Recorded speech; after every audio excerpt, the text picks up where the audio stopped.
Republican Congressman Cory Mills joins me now. And Congressman, you have some good news. You actually helped get 96 stranded Americans out of Israel. How did you do it? Well, thanks for having me on. Yeah, that's exactly right. You know, we're proud to say that we've successfully pulled out 96 Americans who were trapped and stranded in successful ground evacuations out of Israel. Many of these individuals had been trying to get out for 4, 5, and 6 days. The first day, we went more towards the Golan area, so places like Tiberias, places like Nazareth and Haifa up on the coast, able to rescue 32 on that first day. The second day, we were able to move through the West Bank, through a lot of the Palestinian-controlled areas, and then into Jerusalem, where we were able to get another 45 out.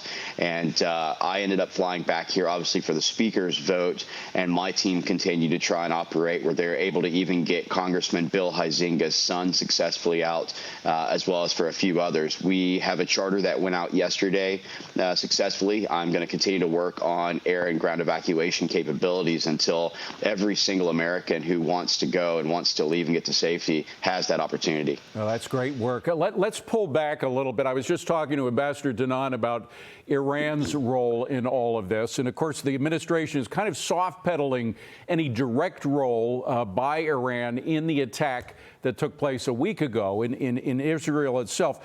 Mike Pompeo, the former Secretary of State, spoke to that point, spoke to the role of Iran and how we should put our finger on Iran's role in all this to Maria Bartiromo yesterday. Let me play a little sound from that and get your reaction. Roll tape. The United States has the capacity to speak directly to the Iranian regime and make clear that it's unacceptable. I know that, Maria. I know that can be done. We did it in our administration. When they began to threaten American lives, we were very clear about what we would do. Not 29 American lives, as we've lost, but a single American life. We were very clear, and when we did, the Iranians understood real power, American power, and that's what the Biden administration needs to demonstrate. Well, that was the Trump administration. Could the Biden administration do that? Well, unfortunately, weakness invites aggression, and what this administration has demonstrated time and time again, which is why we're seeing these escalations and destabilization in multiple locations, is because they do not hold adversaries accountable. They are scared to call the China, Russia, Iran, North Korean political alignment out. They are scared to hold Iran accountable for the proxy militias because they are continuing to try and get back into those failed JCPOA agreements like Jake Sullivan and all the rest have been advocating for. We have to look at the reality. That $6 billion in fungible assets, while frozen, could be utilized as a mechanism of collateral. The $30+ billion in oil revenue that has come in under a nation that's supposedly sanctioned is not being discussed. And you have the Hamas, who has been completely funded by Iran as a proxy militia. You have General Hassan Nasrallah in Lebanon, who has Hezbollah, who is supported by the Ayatollah and the regime. You have multiple Iraq and Syria Iranian proxy militias that were set up by the former Quds Force commander Qasem Soleimani, who are now looking to act under Hadi al-Amri and the Better organization. The bottom line is that America needs to take a very strong and aggressive approach and start looking at the real adversary, who's Iran, backed by other nations that are politically aligned. And 30 Americans, Congressman. I mean, this is not since 9/11 have we had this many Americans killed in one instant of terrorism before. I mean, this is just unique, and something has to be done. You mentioned the Speaker's race, and I want to switch to that if I can, because today we got word that Congressman Mike Rogers, who had been against Jim Jordan as Speaker, has come over and had a discussion with Jim Jordan. Now he favors Jim Jordan, said he's going to vote for him. Who are the holdouts? Which members, Republican members of Congress, are holding out against Jim Jordan as Speaker?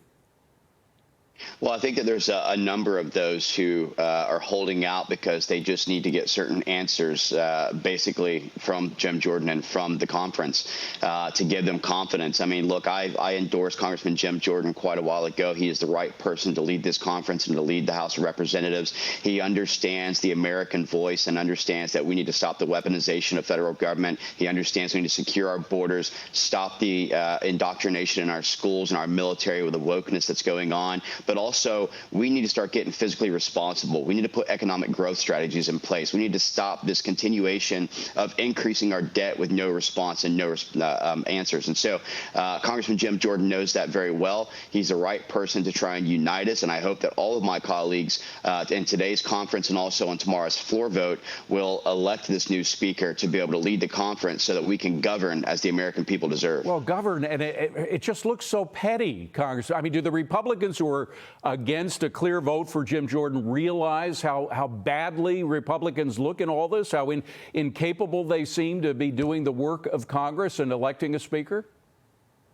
Well, unfortunately, many of those who are actually, to use your term, being petty about not wanting to get behind Congressman Jim Jordan has nothing to do with Congressman Jim Jordan and everything to do with those that they felt abused the motion to vacate, the very rule that they voted for in conference and approved, the very rule that was voted by the former Speaker, Kevin McCarthy. So, it's interesting that they're trying to hold America hostage as opposed to us uniting behind Congressman Jim Jordan, getting a gavel in his hand and letting us do the American work that we're supposed to be doing. Well, particularly with the world on the edge of a major war in the Middle East. I mean, it seems very irresponsible at this moment to be holdouts. But that's exactly right. And we need to be doing our job, and we need to get out there and govern as we're supposed to. And I can tell you, when it comes to the Americans left behind, my job is not done yet, and I'm working with great organizations like neverforgotten.org, and we need to get over there and help these people get to safety and get a speaker in the House. Congressman Cory Mills, thank you very much for being here. Appreciate it. Congratulations on getting the Americans out. Thank you very much.